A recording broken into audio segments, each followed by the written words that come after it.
우리가 성경을 읽다 보면 이런 구조를 종종 발견하실 때가 있을 겁니다. 뭐냐면 처음에는 이렇게 교리나 아니면 하나님의 뜻, 하나님의 율법을 말씀하고 이후에 그 후반부에는 이렇게 살아야 됩니다. 그 율법을 구체적으로 삶 가운데 이렇게 실천하셔야 됩니다. 라는 구체적인 삶의 방법들에 대한 이야기들이 나오는 이런 구조, 두 가지 구조로 가지고 있는 성경이 있습니다.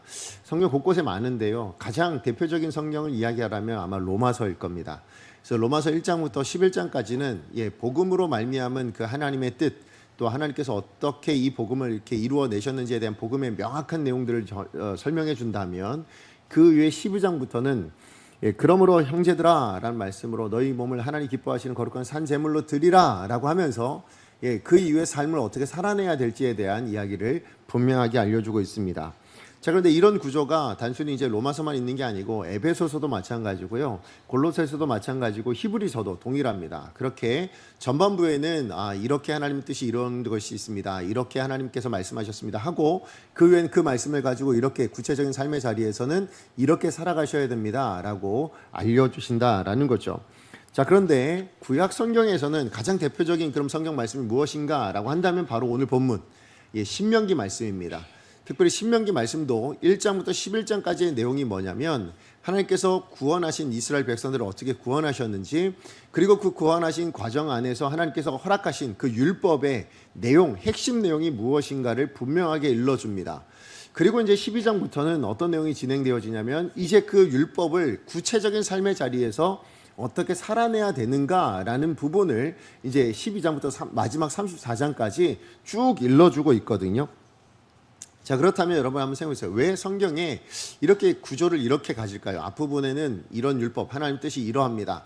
자, 그런데 뒷부분에는 이제 구체적으로 삶은 그렇게 살아내셔야 됩니다 라는 이런 구조를 가지고 있는 이유가 어디 있는가? 여러분, 많은 다양한 이유가 있겠지만 그 중에 가장 대표적인 이유, 특별히 오늘 본문을 통해서도 우리가 확인할 수 있는 이유는 하나인데, 뭐냐면 그게 바로 세상의 다른 종교와 기독교는 좀 다릅니다. 이걸 좀 드러내기 위해서입니다. 그러니까 기독교와 세상 종교는 완전히 좀 차별되어 있습니다 라는 걸 보여주기 위해서입니다. 무슨 얘기냐면, 여러분, 하나님께서 우리를 구원하셨을 때에 우리가 어떤 조건이 있거나 아니면 우리가 뭔가를 행하고 어떤 업적을 남겨서, 그래서 하나님이 감명을 받으시고 감탄을 받으셔서 쟤는 반드시 구원해야 되겠다, 아니면 쟤는 정말 복을 줘야 되겠다 해서 우리가 복을 받고 하나님의 구원을 받은 사람들이 아니다라는 걸 제가 계속 강조를 드렸습니다. 그렇죠? 맞아요. 우리는 이미 구원을 받고, 그죠? 우린 태초부터 하나님의 자녀로 택함을 받아서요, 그 하나님의 영원한 계획 안에서 하나님의 기쁘신 뜻 가운데 우리는 구원을 받은 자들입니다. 그리고 이제 그 구원을 받은 자로서 하나님께서 뭘 요구하셨냐면, 자, 이제는 너희가 구원받은 자답게 이렇게 살아갔으면 좋겠다라고 말씀을 하신다는 거예요. 그래서 여러분, 지금 출애굽기를 통해서 이스라엘 백성들을 통해 하나님께서 말씀하시는 게 뭐냐? 자, 봐라. 하나님의 율법을 언제 줬냐라는 거예요. 언제 줬습니까? 애굽에서 출애굽시킨 다음에, 그죠? 애굽에서 구원해 주신 다음에 시내산에 이르러서야 뭐 하세요? 자, 이 율법을 이렇게 지켜야 된다. 이유는 뭐라고요? 네가 이제 구원받은 하나님의 백성이니까 내 자녀답게 이제 살아내야지 라는 거죠. 그래서 그거 다음에 뭐예요? 그래서 삶에서는 이렇게 살아내야 된다라는 그 구체적인 설명을 해준다라는 것입니다. 근데 여러분, 세상 종교는 어떠한가 라고 생각하면 반대라는 거예요. 오히려 기독교와는 다르다는 거죠. 어떤 의미에서 다르냐? 세상 종교에서는 내가 원하는 바가 있어서 어떤 신을 찾아요. 여러분, 우리 구약 성경에 나타난 예로 따지면, 여러분, 가나안에 있었던 이 이방 우상 숭배하는 사람들이 왜 바알과 아세라를 섬겼냐? 이유가 뭡니까? 내가 농사를 져야 되는데 비를 주관하는 시간이 바알이고 풍요를 주관하는 신이 아세라인 거예요. 자, 그러니까 내가 비도 원하고 풍요도 원하는데 이것을 다 얻기 위해서는 그럼 누구한테 잘 보여야 돼요? 바알한테 잘 보여야 된다는 거예요. 아세라한테 잘 보여야 된다는 거예요. 그래서 어떻게 해서든 비위를 맞춰주고 원하는 뜻대로 만들어줘야, 그래서 감복해야 뭐가 되는 거예요? 그럼 비를 내려주고 그래서 풍요도 내려준다, 이렇게 생각한다는 거죠. 다른 말로 이야기하면 내가 어떤 무엇을 제공해야 그 조건이 흡족할 때, 그 조건이 만족스러울 때 비로소 거기에 대한 응답으로 내가 원하는 무엇인가가 주어진다라는 거죠. 그래서 우리가 종교 생활을 한다. 이게 세상의 종교라는 거예요. 기독교랑 완전 다른 거죠. 반대로 되어져 있다라는 것입니다. 여러분, 그러므로 오늘 지금 하나님께서는 우리 가운데 뭘 주셨냐? 먼저는 우리에게 구원을 주셨습니다. 그렇죠? 하나님의 자녀 삼아 주셨습니다.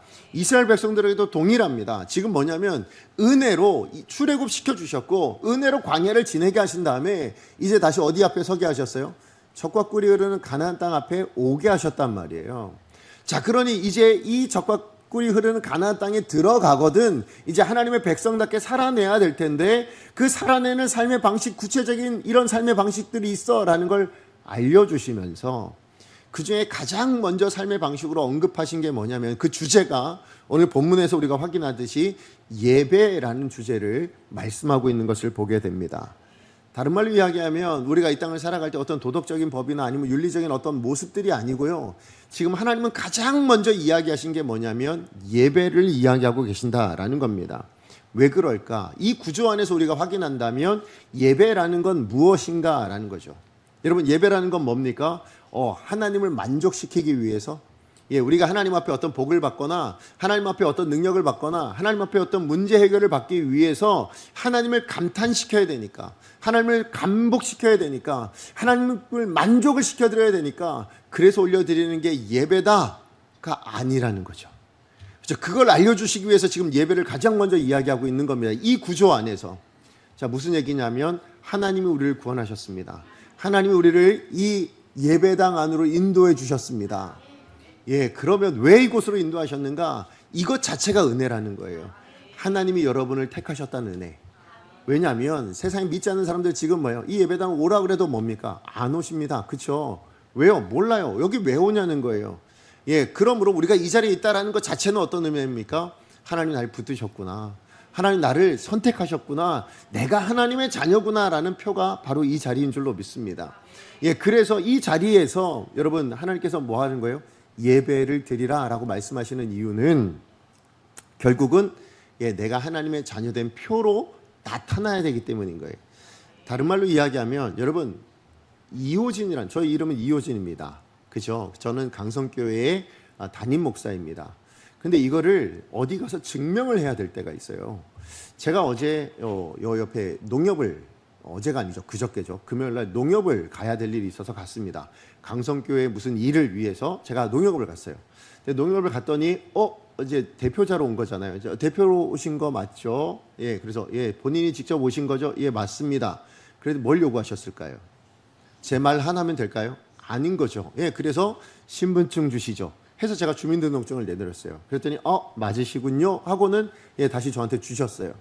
맞아요. 저라는 사람이 어떤 존재인가를 증명하기 위해서는 때로는 신분증이 필요하죠. 학생들은 뭐가 필요할까요? 학생증이 필요하고 여러분 사원 어느 회사의 사원이라면 뭐가 필요해요? 사원증이 필요하겠죠. 우리나라 국민인 것은 뭘로요? 주민등록증이거나 아니면 여권을 사용하겠죠. 그걸 통해서 이제 우리가 대한민국 사람이구나라는 걸 확인할 수 있는 것이죠. 자, 그렇다면 우리가 영적으로 하나님의 자녀입니다. 우리가 하나님의 백성입니다. 라는 것을 드러내는 증거가 뭘까요? 다양하겠지만 그중에 가장 명확하고 가장 영광스러운 표가 저는 예배인 줄로 믿습니다. 여러분, 그러니까 이 예배는요 그냥 억지로 우리가 하나님 앞에 뭔가를 좀 해가지고 하나님 앞에 뭐 마음을 좀 얻으려고 이거 예배 아니에요. 여러분, 여러분이 하나님의 자녀된 표인 줄로 믿습니다. 여러분, 그러므로 여러분 이 자리는 기쁨의 자리고 감격의 자리이셔야 합니다. 어떤 감격이냐? 내가 하나님의 자녀래. 그죠? 내가 하나님의 백성이래. 나 같은 사람도 하나님께서 자녀 삼아 주셨대. 이 감격이 있는 자리가 오늘 이 예배여야 될 줄로 믿습니다. 자, 그러므로 여러분 우리가 드려지는 모든 예배, 사실 예배가 근데 주일날만 예배냐? 그러지 않아요. 여러분, 우리가 알듯이 여러분 우리 몸을 뭘로 드려야 됩니까? 거룩한 산 제물로 드려야 됩니다. 이걸 다른 말로 얘기하면 우리 일상 자체가 예배여야 한다라는 거죠. 근데 예배가 무엇이라고요? 하나님의 자녀된 표라는 거예요. 그렇다면 우리 일상이든 이 예배의 자리든 하나님의 자녀된 표로 드려지는 예배가 되기 위해서 우리가 반드시 기억해야 될 것이 있다. 오늘 성경 본문은요 바로 그 이야기를 하고 계시는 겁니다. 그래서 오늘 본문을 통해서 그러면 하나님의 자녀된 표로서 예배를 드리기 위해서, 우리의 예배가 하나님의 자녀된 표로서 드려지는 예배가 되기 위해서 우리가 반드시 기억해야 될 것이 무엇인가를 두 가지로 여러분과 함께 나누기 원합니다. 자, 첫 번째는 뭐냐면 예배는 내가 아니라 하나님이 드러나야 돼요. 뭘 그리 당연한 얘기를 하십니까? 라고 이야기하지만 실상 그 당연한 걸 우리는 잘 못 지키더라라는 게 문제입니다. 무슨 얘기냐면 이스라엘 백성들이 지금 이제 가나안 땅 들어가려고 앞서 있죠. 지금 요단강 건너편에 있습니다. 자, 그래서 눈을 들어 그 가나안 땅을 바라보면 그죠? 육신의 눈을 봤을 때는 어떤 땅이에요? 정말로 우와, 이만한 풍성한 땅이 없네. 그죠? 젖과 꿀이 정말 흐르는 정말 기름진 땅이네라는 것을 확인했을 겁니다. 그런데 여러분, 만약에 영적인 눈을 가지고 그 땅을 바라보면 어땠을까요? 그 땅은 사실은 우상 숭배가 가득한 영적인 암흑의 땅이었다라는 겁니다. 무슨 얘기냐면 오늘 본문에 지금 모세가 그걸 일러주고 있습니다. 자, 너희가 들어가야 될 그 땅은 젖과 꿀이 흐르는 땅은 맞는데 문제는 뭐냐면 그 땅에 이미 거주하고 있는 이 가나안 민족들이, 가나안 족속들이 뭘 하고 있냐? 우상 숭배를 그렇게 열심히 하고 있더라라는 것을 분명하게 일러주고 있습니다. 어떻게 우상 숭배합니까? 눈에 보이는 무엇이든 붙들고 하더라 이거예요.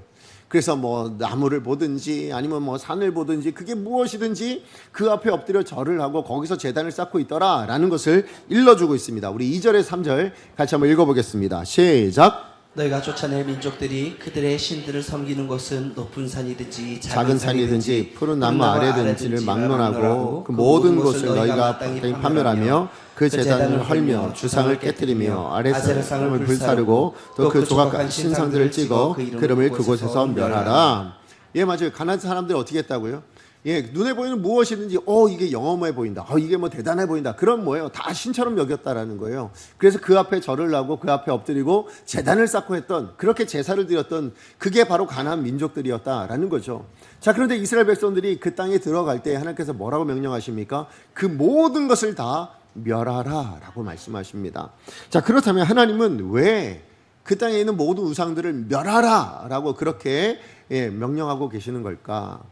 그 이유는 어디 있냐면 여러분, 이스라엘 백성들 뿐만 아니라 모든 사람들이 다 동일하겠지만 특별히 하나님을 믿는 이스라엘 백성들조차도 어떤 마음이 있냐면 그 본성 안에요, 하나님을 우상화시키려고 하는 마음이 있다라는 거예요. 여러분, 이게 어떤 의미가 되냐면 여러분, 우상이 뭐라고 생각하세요? 우상의 본질이 뭐겠습니까? 우상의 본질은요, 나의 필요를 돕는 자예요. 사실 우리는 우상을 위한다라고 생각하잖아요. 그렇죠? 그래, 우리가 우상을 위해서 뭔가를 하고 뭔가를 행해주고 아니면 뭔가 제사를 드리고 뭔가 정성을 다하고 한다라고 생각한다면 우상을 위해서 한다라고 생각해요. 그런데 실상은 무엇을 위해서 하는 겁니까? 여러분이 그 우상한테 바라는 게 있어서 하는 거잖아요. 그렇죠? 다시 얘기하면 그 신이 나에게 뭔가를 줄 수 있는 존재이기 때문에 뭐예요? 그 신을 만족시켜서 그걸 얻기 위해서 하는 거라고요. 그게 우상의 본질입니다. 그래서 여러분, 가나안 사람들이 여러분 바알을 왜 섬겼다고요? 농사를 짓는데 비가 필요하거든요. 여러분, 아세라 우상을 왜 섬겼다고요? 풍요가 필요한데 그것을 주관하는, 관장하는 신이 아세라래요. 그러니 잘 보여야 될 거 아닙니까? 그 아세라한테 잘 보여서 뭘 얻어내야 돼요? 풍요를 얻어내야죠. 바알한테 잘 보여서 뭘 얻어내야 됩니까? 비를 얻어내야죠. 자, 그러면 바알을 만족시키기 위해서 무엇이 필요합니까? 그 필요한 무엇이라도 뭐요? 제공하겠다는 거예요. 그래서 뭘 얻습니까? 내가 원하는 거 그러면 주세요가 되는 거예요. 다른 말로 이야기하면 지금 이 가나안 사람들에게 우상은 자판기 같은 거예요. 그죠? 지금 나에게 뭐가 필요합니까? 비가 필요합니다. 그러면 바알이라는 자판기 찾아가서 뭐 하는 거예요? 그만한 값을 치르는 거죠. 바알이 만족할 만한 값을 치르고 뭐 하는 겁니까? 그 비를 얻겠다. 여러분, 이게 우상 숭배였다고요. 결국 모든 우상 숭배의 목적은 어디 있냐면 나를 위해서입니다. 내 필요를 위해서입니다. 자기를 위하여 우상을 섬겼던 것이 바로 우상 숭배의 본질이었다라는 겁니다. 그럼 누가 신인 겁니까? 진짜 신은 실상 자기였던 거죠. 그죠? 신 위에 군림하고 있잖아요. 내 필요를 위해서 도구처럼, 내 필요를 위해서 종처럼. 그러나 어떤 종이요? 어르고 달래서 뭔가를 제공해서 그래서 내 필요한 것을 얻어낼 수 있는 종. 그렇게 우상을 섬겼다고요. 신을 그렇게 섬겼다고요. 근데 여러분, 이런 본성이 여러분 단순히 우상들에게만 향하여 있느냐? 그러지 않다고 이야기하는 거예요. 하나님께서 왜 우상 숭배를 통해서 지금 예배를 이야기하고 있냐면, 왜 예배와 우상 숭배를 비교하고 있냐면, 우리의 본성 안에 하나님조차도 그렇게 우상으로 만들려고 하는 그런 성향들이 여전히 있기 때문에 그렇다라는 거예요. 여러분 우리 오늘 예배드리는 나오실 때 여러분 하나님 앞에 기도하실 때에 그 시간을 40일 금식을 하든 뭘 어떻게 하시든 40일 작정 기도를 하시든 모든 목적이 어디에 있습니까? 무엇을 위해서 40일 동안 작정을 하셔요? 무엇을 위해서 이렇게 열심히 예배를 드리세요? 혹여나 여러분 하나님 앞에 뭔가를 얻기 위해서 내 필요한 걸 받기 위해서 그래서 만약에 예배를 드리고 있는 것이고 그래서 내가 하나님 앞에 기도를 하고 있는 것이라면 여러분 그것은 우상 숭배와 다름이 없다는 거예요. 그게 우상 숭배랑 뭐가 다르냐는 거예요. 하나님을 우상처럼 여기는 것과 다를 바가 없다라는 거예요. 그런데 그게 우리의 신앙생활의 특징 아닐까요?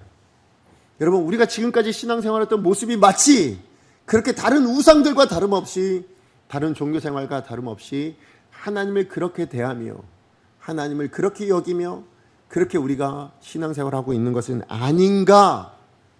그러지 말아야 된다라고 하나님께서 오늘 그 우상과 예배를 비교하여 우리 가운데 말씀하고 있는 것이죠. 그래서 오늘 본문 4절에 하나님께서는 참된 예배의 본질이 무엇인가에 대해서 분명하게 이렇게 일러줍니다. 4절 같이 한번 읽어볼까요? 시작. 너희 하나님 여호와께는 너희가 그처럼 행하지 말고. 그처럼 행하지 말라라는 그가 무엇입니까? 여러분 그처럼이 무엇입니까? 아까 말씀드렸던 2절에서 3절까지 나와 있던 우상 숭배의 모습인 거예요. 우상 숭배를 왜 한다고요? 내가 필요한 걸 얻기 위해서 내가 필요한 무엇인가 그 조건을 맞춰서 내가 얻어내기 위해서 아니 어쩌면 잃어버리지 않기 위해서 그죠? 내가 지금 가지고 있는 거 내가 지금 누리고 있는 거 이거 혹시나 잃어버릴까 봐 내가 하나님을 만족시키지 못하면 내가 이 신을 만족시키지 못하면 혹시 그거 다시 도로 가져갈까 봐 여러분 그래서 우리가 하고 있는 것이라면 그게 우상 숭배랑 무엇이 다른가라는 거죠. 그래서 하나님께서 분명하게 말씀하십니다. 우리의 예배는 하나님께 드려질 예배는 하나님이 기대하시는 참된 예배는 그런 우상 숭배와 같이 하지 말라. 그처럼 하지 말라라고 분명히 말씀하고 있는 것입니다. 그러므로 우리의 예배에 가장 중요한 건 뭘까요? 여러분 예배가 내가 드러나서는 안 된다는 거예요. 다른 말로 이야기하면 내가 중심이 되어서는 안 된다는 거예요. 내 필요를 위해서 예배를 드리고 내가 원하는 것을 얻기 위하여 예배를 드리고 내가 원하는 것을 취하기 위하여 기도하는 것 이 모든 것이 다 뭐라고요? 그거 우상 숭배랑 다름없다라는 거예요. 여러분 우상 숭배자들에게 신은 인격의 대상이 아닙니다. 그죠? 왜요? 자판기면 충분합니다. 원하는 것 주고 내가 원하는 것 받는 정도의 관계면 충분한 거예요. 그런데 하나님이 우리에게 그런 요구를 하시던 거 아니요. 여러분 하나님께서 우리를 예배를 왜 드리라고 하실까요? 하나님은 자녀된 우리와 만나 교제하길 원하시거든요. 하나님의 자녀된 우리와 함께하기를 원하시거든요. 하나님의 그 놀라운 사랑 안에 우리가 들어와 있기를 원하시거든요. 그래서 우리로 예배 있기를 원하시는 거죠. 예배 드리기를 원하신 것입니다. 그러면 하나님께서 우상을 이토록 언급하시면서 우리의 내면을 우리의 예배를 경계시키는 이유가 어디 있는가 하면 여러분 우리는 여전히 이 땅에 하나님을 아버지라 부르고요 하나님을 주인이라고 부르지만 실상 우리가 주인이 되어 내 필요를 요구하는 그런 하나님조차도 우상처럼 그렇게 만들어버리는 속성들이 있다라는 것을 너무 잘 알고 계시기 때문에 그런 겁니다. 다시 한번 말씀드립니다. 우상 숭배는 자기를 위한 것입니다.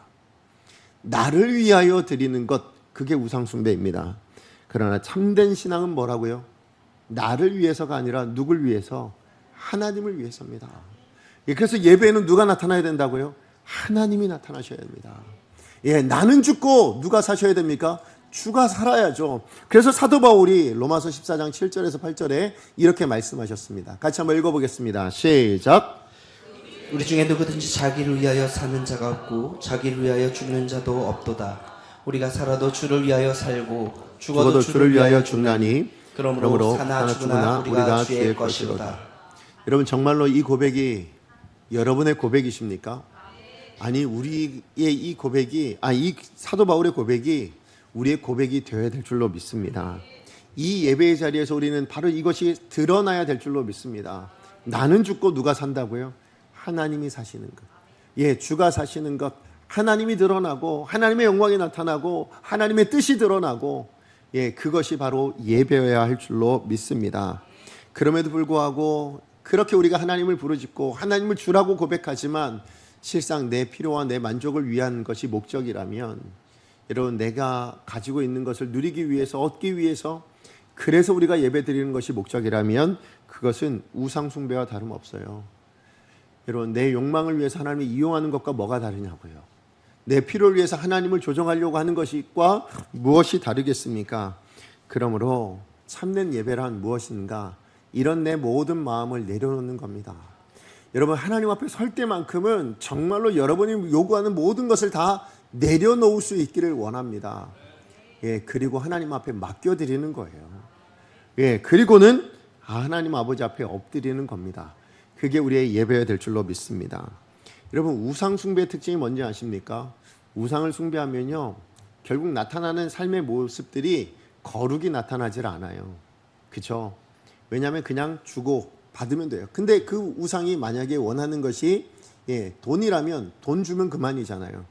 그렇죠? 그런데 심지어는 이 가나안 민족 안에는 뭐도 있었냐면, 예, 아세라를 만족시키기 위해서는, 예, 성적인 부분들이 있어야 됐어요. 예, 그래서 매춘이 음행하고, 예, 그래서 음란한 것들이 일어나는 부분들이 있었다고요.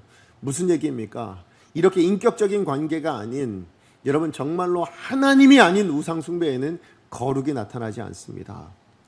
반대로 이야기하자면, 그러면 하나님께 예배하는 자는 무엇이 나타날까요? 거룩이 나타나는 줄로 믿습니다. 왜 그러냐? 하나님이 거룩하시니까. 그죠? 우리 아버지가 거룩하시니까 자녀된 우리의 예배를 통해서도 나타나는 건 거룩이어야 될 줄로 믿습니다. 그렇다면 다시 한번 말씀드려요. 예배가 지금 이 자리만 예배가 아니라면, 여러분의 삶의 자리에서도 여러분 예배자로 선다면 여러분의 일상에서도 뭐가 나타나야 되는 거예요? 거룩이 나타나야 되는 거예요. 여러분, 그럼 거룩이라는 게 뭘까요? 지금 이렇게 조용하고 근엄하고, 여러분, 이게 거룩입니까? 아닙니다. 거룩의 본래 의미가 뭡니까? 구별됨입니다.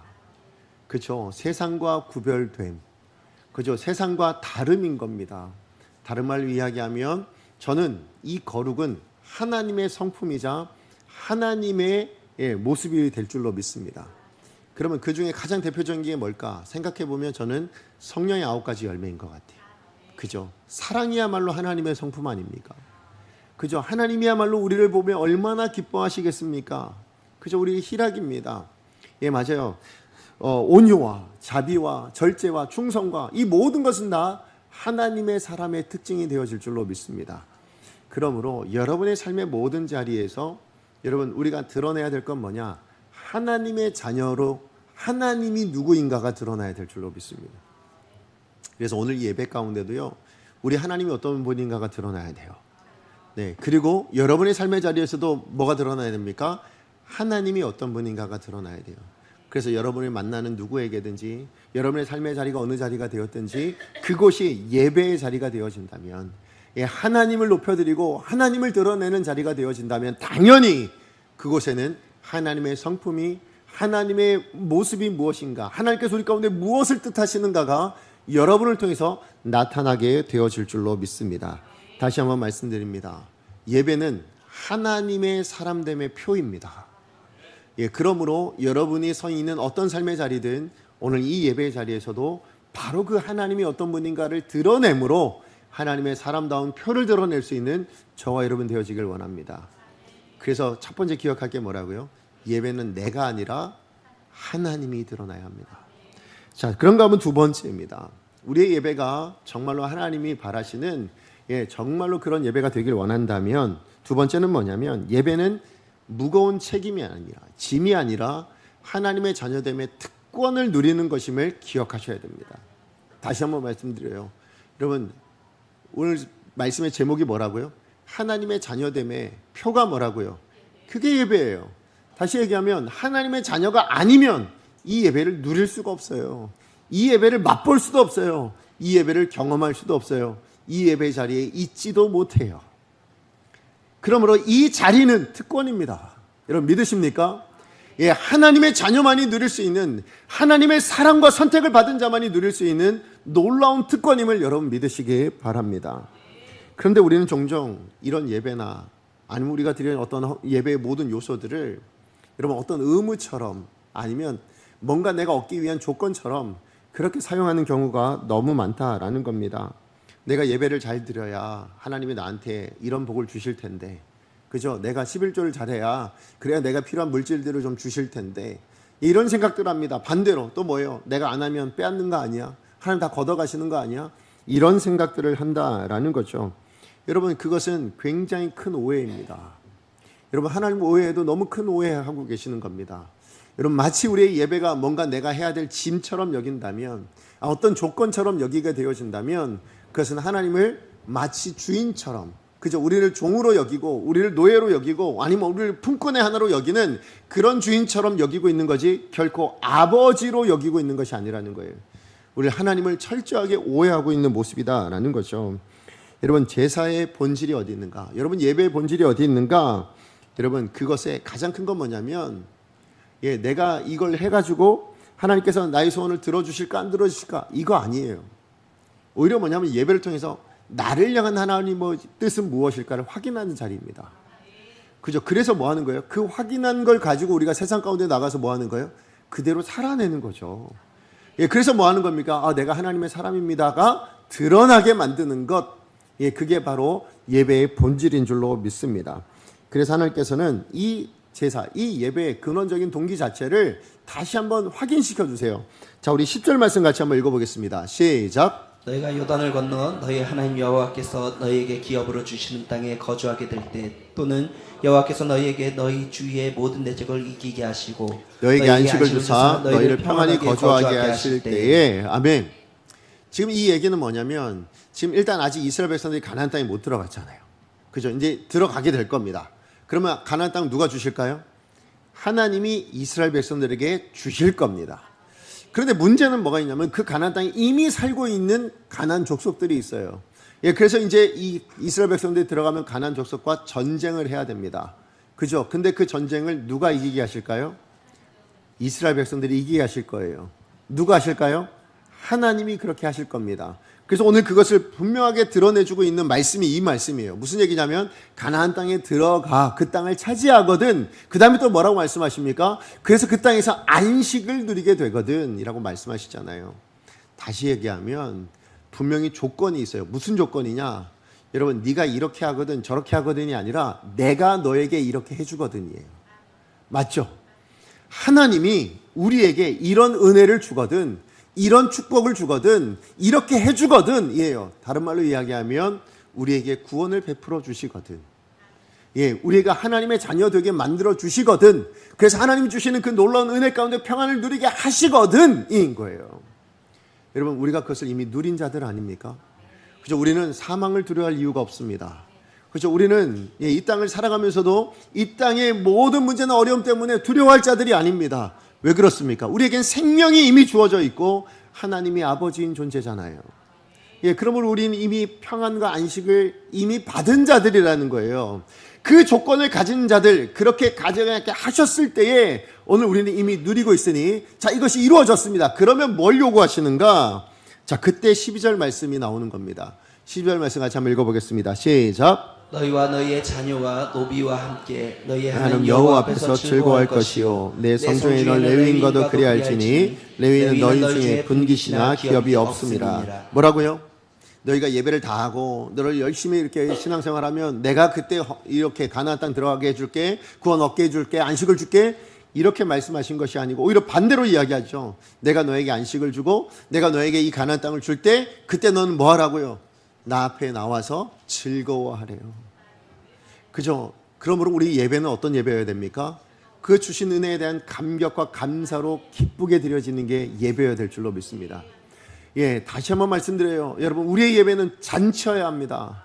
우리의 예배는 축제여야 합니다. 어떤 축제입니까? 하나님께서 이렇게 나를 사랑하셨고, 이렇게 나를 구원하셨고, 이렇게 나를 놀랍도록 함께 해주시는 분이셔. 이 고백이 있는 우리 모두의 축제, 그게 바로 예배여야 된다라고 이야기하는 거죠. 그런 축제가 여러분 무거운 짐이 되겠습니까?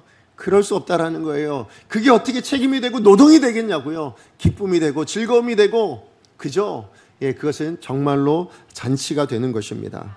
여러분, 이 차이를 보여주는 게 뭐냐면 예수님께서 누가복음 15장에서 그 탕자의 비유 가운데 맏아들의 이야기를 하고 있어요. 여러분, 이 맏아들의 문제가 뭐냐? 이제 아버지가 탕자가 둘째 아들이 돌아왔을 때 잔치를 베풀어 주잖아요, 그렇죠? 그런데 이 아들이 돌아오자마자 그 잔치를 보고 뭐라고 이야기합니까? 막 분노를 내면서 아버지 앞에 이렇게 이야기합니다. 자, 29절 말씀 같이 한번 읽어보겠습니다. 시작. 아버지께 대답하여 이르되 내가 여러 해 아버지를 섬겨 명을 어기니었거늘 내게는 염소 새끼라도 주어 나와 내 벗으로 즐기게 하신 일이 없더니. 분명히 잔치가 벌어졌어요. 잔치가 벌어졌는데 지금 이 맏아들은 그 잔치를 누리지를 못합니다. 그저 오히려 그것을 무겁게 여기고 나는 싫어요 라고 하고 있는 모습이 지금 분명하게 보입니다. 이유가 어디 있는가? 이유가 어디 있습니까? 분명히 아버지인데, 그죠? 지금 아버지의 집에서 아버지랑 같이 있으면서 그가 아버지의 일을 한 것처럼 생각하지만, 그래서 지금 뭐라고 생각하고 있냐면 아버지랑 함께 있으면서도 아버지와 아들 간의 관계가 아니라 지금 이 큰아들의 말씀 안에서, 지금 이야기는 대화 안에서 확인하는 건 뭐냐면 아버지는 고용주이고 자기는 품꾼인 거예요. 그래서 일한 만큼 나는 받은 적이 없다라는 거예요. 그죠? 나는 일한 만큼 받아야 되는데 왜 나는 안 주고 일도 안 한 쟤는 주냐? 지금 이렇게 이야기하잖아요. 여러분, 이 안에서 아버지와 아들과의 관계입니까? 아니죠. 자기를 뭘로 여기고 있냐면 아들로 여기고 있는 것이 아니라 품꾼처럼 여기고 있는 거예요. 내가 이만큼 일을 했으면 아버지 나한테 이만큼 주셨어야죠. 왜 안 주십니까? 이렇게 이야기하고 있는 거예요. 그러니까 잔치를 즐기지를 못하고 있더라라는 겁니다. 그런데 그때 아버지가 하신 이야기가 뭐냐는 거예요. 그 맏아들의 아버지가 이렇게 이야기합니다. 31절입니다. 시작. 아버지가 이르되 예 너는 항상 나와 함께 있으니 내 것이 다 내 것이로되. 여러분, 무슨 얘기입니까? 지금 아들이 열심히 일을 했어요. 그 일한 모든 것이 다 누구 거예요? 자기 거예요. 근데 누구만 몰라요? 자기만 모르고 있는 거예요. 무슨 얘기냐면 여러분이 한번 만약에 그 아들네 옆집 사람들이라고 생각해 보세요. 옆집에 사는 이웃들이에요. 그 아들이 밭에 가서 열심히 일을 합니다. 정말 부자인데요. 그 부유한 그 아버지의 아들이 그 부유한 땅에서 막 열심히 그 많은 땅을 막 경작을 하고 있어요. 그럼 여러분은 어떤 생각이 들까요? 참 고생한다. 아유, 어떻게 저렇게 사냐? 이렇게 보실 거예요? 아니죠. 지금 누구 땅 경작하고 있는 거예요? 지 땅 경작하고 있잖아요. 그죠? 그 넓은 땅을 경작하고 있으니 얼마나 부럽겠습니까? 그렇죠? 만약에 우리가 그런 땅도 없고 그만한 처지도 아닌 우리의 모습으로 보자면 그저 부러울 뿐입니다. 그죠? 야, 나도 저만한 땅 한번 경작이나 해봤으면 좋겠다. 야, 저렇게 일하면서 땀 흘려 막 힘들다라는 말 한마디라도 해봤으면 좋겠다. 이런 마음 들지 않겠습니까? 왜요? 제 거 다 일해서 자기 건데. 그렇잖아요. 지금 아버지가 하는 얘기가 그겁니다. 뭐냐면 지금 나한테 있는 이 모든 거 다 네 거야. 내가 너한테 이미 다 준 거야 라는 거예요. 준 건데 그걸 못 누리더라는 거죠. 마치 뭐처럼 여긴 거예요? 품꾼처럼 여기는 거예요. 내가 이만큼 해서 이만큼 드려서 근데 왜 안 주세요? 그러니까 기쁨도 없어요. 그 잔치가 잔치로 여겨지지 않더라라는 것입니다. 짐이 되어질 때, 여러분, 마치 노동처럼 내가 뭔가 하나님 앞에 드려서 받아야 될 것이 있는 것처럼 그렇게 드려지는 예배는 절대 기쁨이 되지 않습니다. 그렇죠? 그것이 무엇이 기쁘겠습니까? 여러분, 우리의 예배가 그렇게 드려지고 있는 거라면, 마치 하나님 앞에 뭔가를 받기 위해서 그렇게 예배를 드리고 있는 맏아들과 같은 마음으로 우리가 예배를 드리고 있다면 누구도 기쁠 수가 없어요. 지금 여러분의 얼굴 모습처럼 웃으시라고 하는 말씀드립니다. 네. 기쁨으로 드리셔야 합니다. 여러분, 하나님께서 여러분의, 다시 한번 얘기해요. 하나님이 어떤 분이세요, 여러분한테? 성경이 계속 얘기하는데요. 아버지래요. 하나님을 아버지로 두신 여러분은 하나님의 자녀입니다. 다른 말로 얘기하면 하나님께 이제 다 누구 거예요? 여러분 거예요. 믿으십니까? 예, 근데 뭘 그렇게, 여러분, 하나님 아버지가 다 여러분 거라니까요. 제가 이런 비유를 종종 듭니다. 예, 우리 큰아들로부터 시작해서 둘째, 셋째가 마찬가지인데, 우리 큰아들 예배 드리고 있어서 죄송해요. 5층에 자주 올라오십니다. 뭐 자주는 아니에요. 요즘은 자주 안 올라오시지만 5층에 올라오십니다. 올라오시면 어디를 열어볼 것 같으세요? 책을 막 이렇게 뒤져보고 막 이러지 않으세요. 냉장고를 가장 먼저 열어보십니다. 그리고 그 냉장고 안에 있는 것을 마음껏 꺼내 드십니다. 그리고는 아빠 나 먹었어라는 말도 잘 안 합니다. 당연히 그냥 먹어도 되는 것처럼 먹습니다. 근데 제가 그것이 아무렇지 않습니다. 왜 그럴까요? 제 아들이거든요. 저희 아들 먹으라고 거기다 채워놓은 거거든요. 맞아요. 아버지의 것을 아들이 쓰는 거 이상하지 않은 거잖아요. 그렇죠? 여러분, 아들은 그거 누릴 수 있는 특권이 있는 거예요. 그게 아들이잖아요. 여러분, 우리가 하나님의 자녀라고요. 하나님이 우리의 아버지시라고요. 이미 하나님 것은 우리의 것으로 하나님 주시겠다고 아버지 되신 거라고요. 여러분, 우리가 이것을 기억한다면 오늘 이 예배 자리에서 무언가를 얻기 위해서 그렇게 아둥바둥해서 품꾼처럼 살아가는 여러분 되지 않기를 원합니다. 우리 예배를 그렇게 이용하지 마십시오. 오히려 하나님 아버지를 만나서 그래서 즐거워하고 기뻐하고 행복할 수 있는 잔치로 여러분 예배를 드릴 수 있는 우리 강서의 모든 성도님들 되어지기를 간절히 소망합니다. 그렇게 아버지와 가까운 자녀는요, 아버지가 말하지 않아도 줍니다. 그저 필요하다면 무엇이든 채워주실 수 있는 분이, 여러분 육신의 아버지도 그러할진데 우리 하늘 아버지께서는 얼마나 더 그러하시겠습니까? 사랑 그 자체이신 하나님이, 선하신 하나님이 우리에게 가장 좋은 것으로 주시지 않으시겠습니까? 우리가 그것을 믿는다면 바라고, 그래서 이걸 충족시켜드려서 하나님 제가 이만큼 했잖아요, 자 그러니까 주세요가 아니에요. 하나님 제가 하나님의 자녀입니다, 이거면 충분한 거예요. 여러분, 그것을 누리는 자리가 오늘 이 예배의 자리고 그걸 확인한 자리가 이 자리가 되어야 될 줄로 믿습니다. 그러므로 우리의 예배는 무엇인가? 이 예배를 드리는 그 하나님이 어떤 분인가가 드러나야 될 줄로 믿습니다. 그죠? 하나님이 누구이신가? 하나님이 어떤 분이신가? 그런 예배를 드리는 분들은 이 예배 본질이 당연히 어디로 흘러가게 되냐면, 여러분 하나님을 드러내는 것으로 제가 아까 말씀드렸잖아요. 근데 그 하나님을 드러내는 것을 오늘 성경은 뭐라고 이야기하고 있냐면, 바로 하나님이 얼마나 거룩하신 분인가, 이것이 전부가 아니고요, 거길 통해서 하나님이 얼마나 자비로우신 분이시며 하나님이 얼마나 사랑이 풍성한 분이시며, 이 모든 것이 선포되어지는 것이 예배의 자리다라는 것을 말씀해 주고 있습니다. 자, 그래서 여러분 우상숭배와 완전히 다른 지점이 이거인 거예요. 우상숭배는 나의 이기적인 만족을 위해서, 내 욕심을 채우기 위해서, 그래서 행하는 것이 우상숭배였다면, 하나님께 드려지는 예배는 정반대로 흘려보냄이랍니다. 나누어 줌이랍니다. 함께 즐거움이라고 분명히 이야기합니다. 그래서 여러분 12절과 18절 말씀을 보면 뭐라고 얘기합니까? 하나님은 그 예배 자리에서 그래 예배드렸던 너희들만 즐거워하는 것이 아니라 뭐라고 얘기합니까? 고아이든 과부이든 땅이 없는 레위인이든 심지어 노비들까지도 어떻게 한다고요? 함께 먹고 함께 즐거워하는 것이 예배의 자리라고 그렇게 말씀하고 있습니다. 맞아요. 예배의 자리, 어떤 자리입니까? 많이 가진 사람이 없는 사람들에게 나누어 주는 자리가 되어야 될 줄로 믿습니다. 그래서 이 예배의 자리에 섬기시는 분들은 어떤 분들인 거예요? 더 많이 가지고 있는 분입니다. 그저 은사를 많이 가지고 있든 그 무엇이라도 가지고 있기에 섬겨서 함께 즐거워하도록 만들어지는 자리, 그래서 우리 모두가 함께 즐겁고 행복하고 기쁜 자리, 그게 예배인 줄로 믿습니다. 그것이 여러분의 삶의 자리에도 동일한 거예요. 하나님이 여러분에게 물질을 좀 더 주셨다면 그 물질로 없는 이들에게 나누어 주는 일이 여러분의 예배인 줄로 믿습니다. 그죠? 여러분이 가지고 있는 어떤 은사가 있어서, 힘이 있어서 그것을 조금 더 나누어줘서 흘려보내주는 것, 그래서 누군가를 돕고, 그래서 그분의 입술에, 그분의 심령에 행복이 나타나고 기쁨이 나타나고 미소가 나타나고 있다면 그것은 예배인 줄로 믿습니다.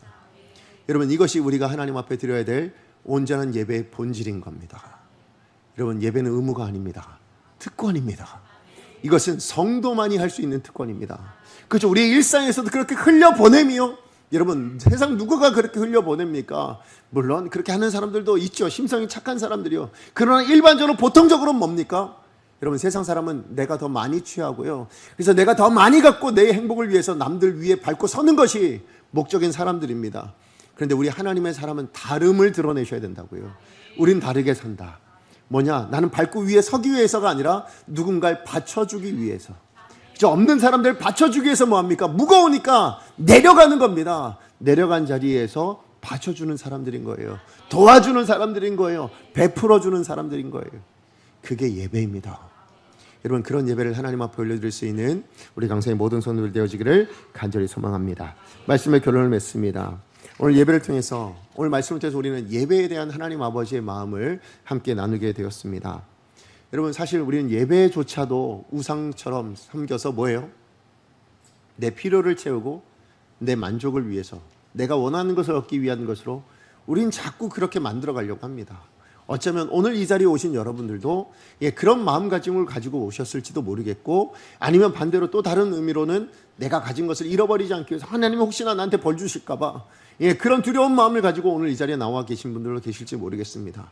근데 그건 하나님에 대한 오해라는 겁니다. 하나님은 예배를 그렇게 드리지 않기를 원하세요. 하나님 예배를 하나님 드러나길 원하신답니다. 하나님 예배를 통해서 여러분 특권인 줄 알고 누리기를 원하신답니다. 잔치처럼 즐거워하고 기뻐하는 그런 하나님과 진정한 교제가 있는 그런 예배가 되기를 원하신답니다. 그리고 그 예배를 통해서 하나님이 어떤 분인가가 드러날 수 있기를. 그래서 여러분이 어떤 분이냐?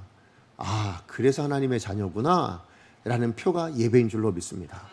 그래서 여러분의 일상에서도 그 예배의 모습을 드러내시고 여러분 그래서 흘려보냄이라고요. 그죠? 나눔이라고요. 섬김이라고요. 여러분 사랑이어야 할 줄로 믿습니다. 우리 아버지가 그러하시니 여러분도 그렇게 살아내시는 복된 인생 되기를 간절히 축복합니다. 그래서 여러분의 일상을 통해 여러분의 오늘 이 예배를 통해 여러분 우리에게 주어진 매일의 삶 가운데 드려진 우리의 산 제물을 통하여서 여러분 하나님이 어떤 분인가를 넘어서요. 내가 바로 그 하나님의 자녀입니다 라는 표, 그 증거를 남기며 살아가시는 복된 인생 되기를 다시 한번 축복합니다.